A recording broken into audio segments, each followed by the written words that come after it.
বিদেশে উচ্চশিক্ষার বিষয়ে সঠিক দিক নির্দেশনা এবং শিক্ষার্থীদের আইইএলটিএস, স্পোকেন ইংলিশ, পিটিআই প্রস্তুতি ও বিভিন্ন দক্ষতা উন্নয়নে অফলাইন কার্যক্রমের উদ্বোধন করেছে ব্রিডিং গ্রাউন্ড। রাজধানী মিরপুর ১১ নম্বরে মেট্রো রেলের পাশে প্রতিষ্ঠানটির প্রধান কার্যালয়ে বুধবার কেক কাটার মধ্য দিয়ে আনুষ্ঠানিকভাবে এ কার্যক্রমের উদ্বোধন করেন ব্রিডিং গ্রাউন্ডের প্রতিষ্ঠাতা ও প্রধান নির্বাহী কর্মকর্তা সৌম্য খান।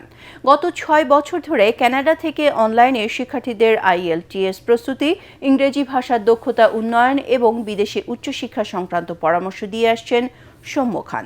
শিক্ষার্থীরা প্রতিষ্ঠানটির বিভিন্ন কোর্স এবং বিদেশে উচ্চশিক্ষার সুযোগ সম্পর্কে বিস্তারিত জানতে পারবে। পাশাপাশি অভিজ্ঞ কাউন্সিলরদের সাথে সরাসরি মতবিনিময় ও পরামর্শ নেওয়ার সুযোগ পাবে বলে জানান সৌম্য খান।